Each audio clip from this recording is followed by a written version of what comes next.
Yang lebih memprihatinkan lagi, penduduk neraka semuanya tua-tua. Penduduk neraka itu besar, sampai kemudian giginya sebesar gunung Uhud. Ya memang seperti itu. Kulit tebalnya itu 3 hari perjalanan yang ditempuh dengan kendaraan cepat. Sampai terus takon, bu kenapa diperbesar seperti itu? Tujuannya diperbesar dan sekaligus tua supaya sempurna azabnya. Sehingga tatkala kemudian malaikat nanti menyiksa untuk kemudian mengelupas atau kemudian untuk menguliti penduduk neraka, sempurna azabnya. Mulai digedeknya seperti itu. Naudzubillahi min dzalik. Pantas Aisyah istri Nabi karena mengetahui hakikat neraka, apa yang disampaikan oleh Nabi, maka kemudian dia menangis. Panjenengan nek belajar kitab neraka, isinya medeni kabeh. Dan itu bisa menguras air mata kalau kita berpikir. Karena Allah di samping memiliki rahmat, kasih sayang, dia juga memiliki azab yang sangat keras.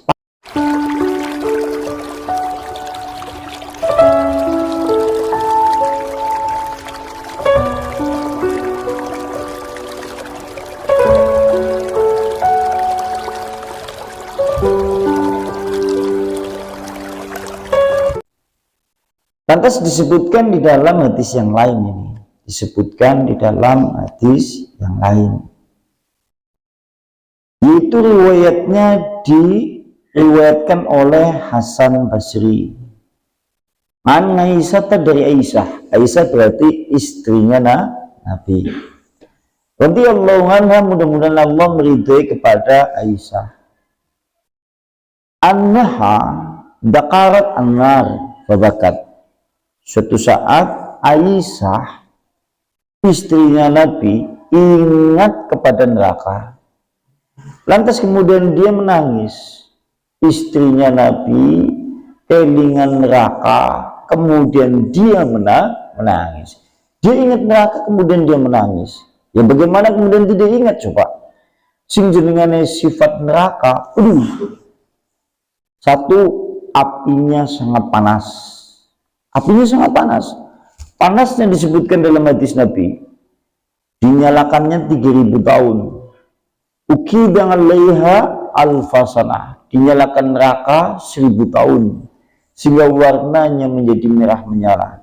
Summa ukidan 'alaiha alfasanah, dinyalakan 1000 tahun lagi, warnanya menjadi merah, menjadi putih.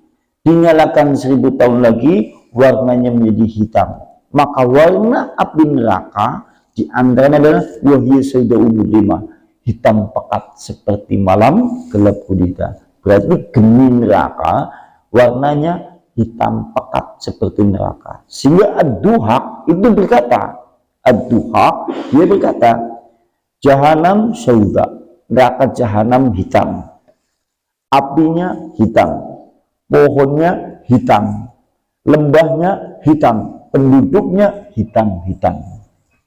Berarti neraka seperti itu. Yang berikutnya memiliki 70 juz api. Sampai-sampai Rasulullah berbicara di dalam hadis, narukum, api kalian itu adalah 1 juz dari 69 juz atau 70 juz api neraka Jahanam. Kalau seandainya api manusia dikumpulkan, api wong Brangkal, api wong Kuncen, api wong Gombong, api wong Kebumen, api wong Indonesia, dikumpulkan seluruhnya, apinya wong Malaysia, apinya wong Singapura, api seluruh dunia dikumpulkan 1 juz. Di neraka masih ada 69 juz api. Ini sifat api ini. Dan kita sering mendengar di dalam ayat Al-Quran. Al-Quran sering menyebutkan, wattaqunar, takutlah kepada neraka. Karena bahan bakar neraka adalah batu dan manusia. Berarti di dalam neraka terdapat batu. Batunya memiliki 5 sifat. 1, mudah menempel di tubuh. Yang kedua, sangat cepat panas jika kemudian dipanaskan.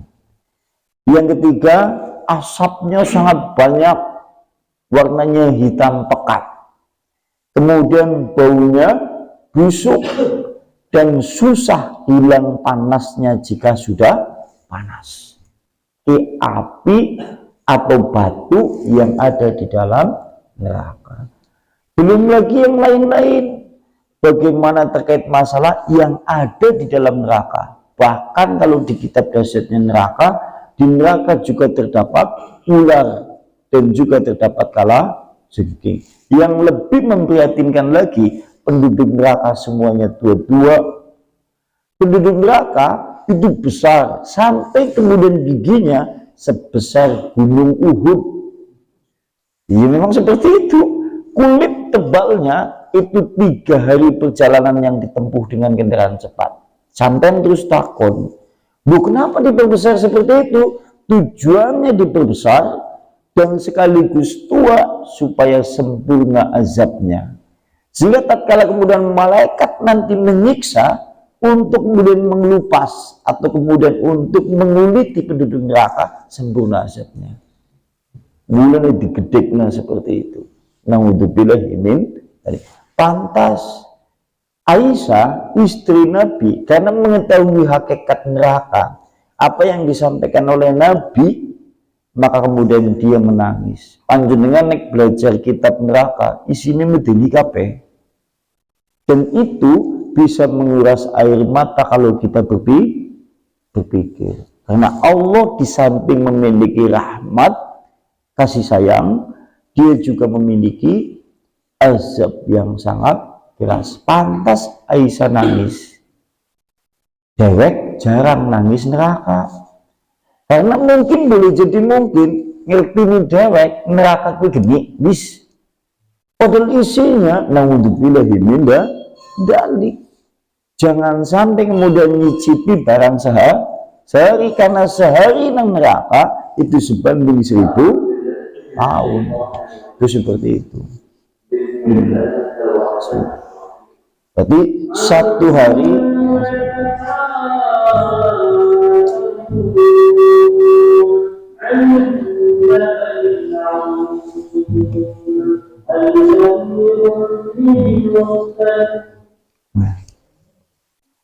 lantas tatkala kemudian Aisyah menangis. Tadi kan Aisyah menangis karena dia ingat neraka. Nabi lantas bertanya. Nabi kemudian bertanya kepada Aisyah, "Malaki ya Aisyah, apa yang membuat engkau menangis dan apa sesungguhnya yang terjadi denganmu wahai Aisyah?" Kata Rasulullah kepada istrinya, "Apa yang terjadi denganmu Aisyah?" Lantas kemudian Aisyah menjawab, "Dzakartu an-nar fabakaitu." Aku ingat kepada neraka, kemudian aku menangis. Lantas kemudian Aisyah gantian dia tanya kepada Nabi, "Ya Rasulullah, wa hal tadkuruna ahlikum yaumal qiyamah?" Apakah nanti yaitu keluarga itu bisa saling mengenal, bisa ingat pada hari kiamat? Kata Aisyah tanya kepada Nabi, apakah tatkala hari kiamat orang yang mengenal keluarga, orang-orang tercinta bisa saling mengenal? Aisyah tanya kepada Rasulullah. Faqala Rasulullah sallallahu alaihi wasallam, kemudian Rasulullah menjawab. Faqala, maka kemudian Rasulullah sallallahu alaihi wasallam dia menjawab, "Amma fi salasatin mawatin fala yadhkuru ahadun ahadan." Ada 3 tempat di mana manusia nanti tidak ingat kepada seorang pun karena melihat kengeriannya atau saking mencekamnya, sehingga sampai pikiran mereka bisa tidak ingat kepada orang yang dulu di dalam kehidupan dunia tergolong orang-orang dekat atau orang-orang tercinta. Mulanya dewek ngesuk ada 3 keadaan di mana tidak mengenal satu dengan yang lain. Kenapa bisa seperti itu? Saking mengerikannya, sampai pikiran kita yang dulu mengingat orang-orang tercinta di dunia sampai hilang. Saking mengerikannya. Orang dunia dewi kayak gue, contohnya apa? Nek lagi terjadi bencana alam. Kadang-kadang orang itu lari, begitu sudah lari jauh, kelingan anaknya ketinggalan nang rumah. Jadi lucu-lucu di dunia juga keadaannya seperti itu. Apa mending dalam keadaan kelak yang disebutkan di hadis Nabi. Yang pertama adalah nimbal mizan, tatkala kita ditimbang amalannya. Tatkala kemudian manusia ditimbang amalannya, sampai dia mengetahui apakah timbangannya itu berat, am yasqalu, am yaskulu, atau kemudian timbangannya berat atau timbangannya ringan. Jadi nanti manusia tatkala ditimbang amalannya, sebelum dia mengetahui berat dan ringan, maka tidak mengenal seorang pun. Kenapa bisa seperti itu? Saking mencekamnya. Pikiran manusia dan jiwa manusia hilang seketika. Dia tidak ingat kepada orang-orang yang dicinta tatkala di dunia. Sampai mulanya dewek ngesuk tatkala ditimbang, sampai jaluk tulung siapa. Wis ora kenal mengli, diane yang lain juga tidak mengenal Anda. Wah, ini sesuatu yang cukup mengerikan.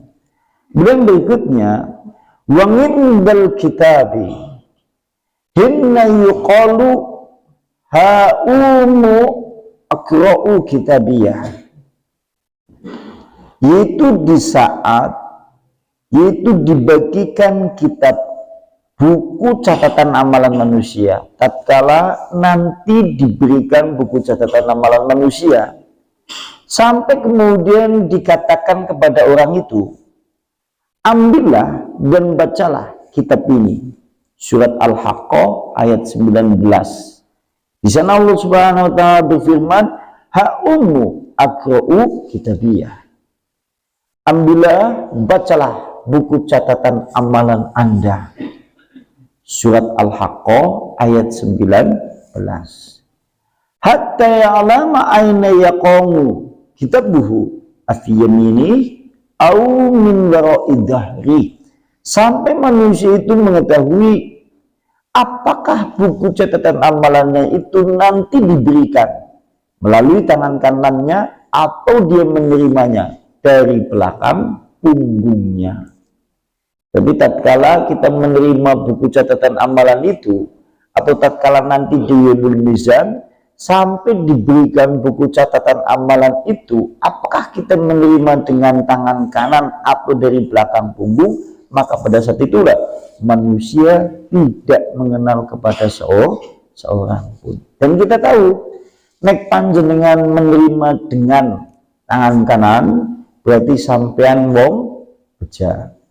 Nek menerima dari belakang punggung, kita adalah orang celaka. Berarti pada saat itu manusia tidak mengenal kepada lainnya. Bayangkan pada saat itu ada yang makan waktu sampai 50.000 tahun. Pada saat itu ada yang makan waktu sampai 50.000 tahun. Urip nang alam dunia mung 50 tahun, 90 tahun, 70 tahun. Ia kalau suatu saat kalau kemudian menerima itu, ia menerima dengan tangan kanan. Kalau menerimanya dari belakang punggung, tentunya dia menjadi orang yang celaka. Namun belum mendali 60 tahun di dunia tidak semuanya bahagia. 60 tahun di dunia kan tidak semuanya bahagia. 70 tahun yang dirasakan oleh manusia di dalam kehidupan dunia campuran. Ana senengnya, ada sedihnya, ada musibahnya, malah terkadang banyak penyakitnya, banyak kesedihannya, banyak air matanya. Begitu meninggal ternyata membawa dampak tanggung jawab yang berat. Bagaimana keadaannya kalau 60 tahun, 70 tahun di dunia itu kemudian banyak kesedihannya di dunia, banyak musibahnya di dunia, tapi kemudian pulang kembali kepada Allah, nanti kemudian membawa dampak sengsara yang selama-lamanya. Yang seperti ini celaka di atas kecelakaan. Naudzubillah min dzalik. Lantas kemudian berikutnya adalah wangin sirat, di sisi jembatan sirat. Berarti sampean tatkala mendekati jembatan sirat, Anda tidak mengenal kepada seorang pun. Itu wudingan baina dhahrani, itu tatkala jembatan sirat dibentangkan di tepinya, atau kemudian telah dibentangkan di atas, yaitu neraka jahanam. Maka pada saat itulah manusia tidak mengenal. Begitu kita mendekat kepada neraka jahanam, kemudian kita melihat jembatan sirat itu dibentangkan, pada saat itulah manusia sudah tidak mengenal satu dengan yang lainnya.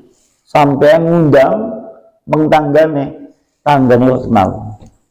Sampai ora mungkin ngundang sampai karena wisura kenal kan bisa apa? Kenapa bisa seperti itu? Karena memikirkan betapa mengerikan jembatan sirat itu. Sampai-sampai di dalam hadis ini disebutkan, ya Aisyah, di dalam jembatan sirat itu terdapat kalali bakasirah, yaitu jeruji-jeruji besi pengait yang sangat banyak. Kata Rasulullah kepada Aisyah, di jembatan sirat itu terdapat besi-besi jeruji pengait yang sangat banyak. Sampai kalau mendengar kata pengait, berarti besi apa? Besi sing seperti ini. Sampai ngerti sing gonjo di ember nang sumur kayak jenengannya apa? Nah, kayak gue besinya. Jadi besi-besi yang seperti itu sangat banyak. Kemudian wahasakun kasiratun, dan besi-besi berduri yang sangat banyak.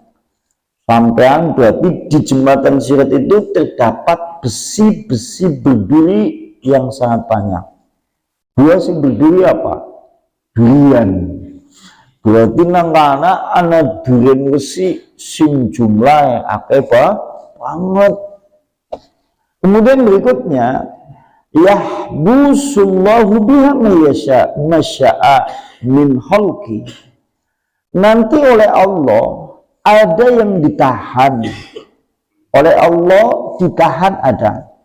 Yaitu siapa saja yang dikehendaki dari hambanya. Sehingga dia mengetahui apakah dia selamat, apakah tidak. Berarti tatkala kemudian melewati jembatan itu, menurut pemberitaan yang kedua, itu mengandung pengertian oleh Allah ditahan sampai kemudian dia mengetahui apakah selamat, apakah tidak. Berarti kalau di dalam hadis ini menunjukkan di jembatan sirat kita semuanya tidak saling mengenal satu dengan yang lainnya. Oleh karena itulah pantas Aisyah, istri Nabi, itu sering mengingat-ingat hal itu. Kenapa dia mengingat seperti itu? Karena pada saat itulah kita tidak mengenal satu dengan lainnya. Sampai ngundang bojone ora bakal diingat. Bojone sampean ora bakal ngundang sampean mengwisuraken kenal. Kenapa bisa seperti itu? Saking berpikir mengerikannya di dalam jembatan